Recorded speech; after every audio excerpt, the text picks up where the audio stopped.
कई सौ साल पहले वाइकिंग्स नाम के लोगों का एक समूह दुनिया के उस हिस्से में रहता था जिसे स्कैंडिनेविया कहा जाता था, जिसमें वे देश शामिल हैं जिन्हें अब हम नॉर्वे, स्वीडन और डेनमार्क कहते हैं। वाइकिंग्स दिल से साहसी थे और उन्हें अपने घरों से परे दुनिया की खोज करना बहुत पसंद था।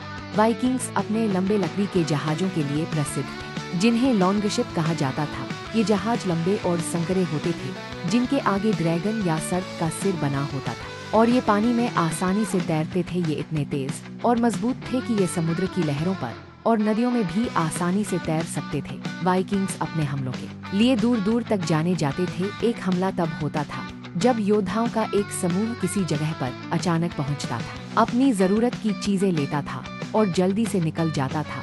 वाइकिंग्स अक्सर समुद्र तट के किनारे बसे शहरों पर हमले करते थे, खजाने लूटते थे और उन्हें वापस अपने देश ले आते थे। लेकिन वाइकिंग्स सिर्फ हमले ही नहीं करते थे, वे व्यापारी भी थे। वे दूर दूर तक कई देशों की यात्रा करते थे और विभिन्न संस्कृतियों के लोगों के साथ फर्श, मसाले और धातु जैसी वस्तुओं का व्यापार करते थे। वाइकिंग्स नए देशों में भी बस गए। उन्होंने आइसलैंड, ग्रीनलैंड और यहाँ तक कि वर्तमान कनाडा के कुछ हिस्से, जिन्हें वे विनलैंड कहते थे, की खोज की और वहाँ बस गए अपने देश में। कई वाइकिंग्स किसान थे, फसलें उगाते थे और मवेशी पालते थे। वे कड़ी मेहनत में विश्वास करते थे और अपने परिवार और दोस्तों के साथ दावतों का आनंद लेते थे। वाइकिंग्स कई देवी देवताओं में विश्वास करते थे। सबसे प्रसिद्ध देवताओं में से एक ओडिन थे, जो बुद्धिमान और जादुई थे। एक और थे थोर, जो अपनी ताकत और शक्तिशाली हथौड़े के लिए जाने जाते थे। वाइकिंग मिथक देवता, दानवों और जादुई प्राणियों की रोमांचक कहानियों से भरे हैं। वाइकिंग युग 700 के दशक के अंत में शुरू हुआ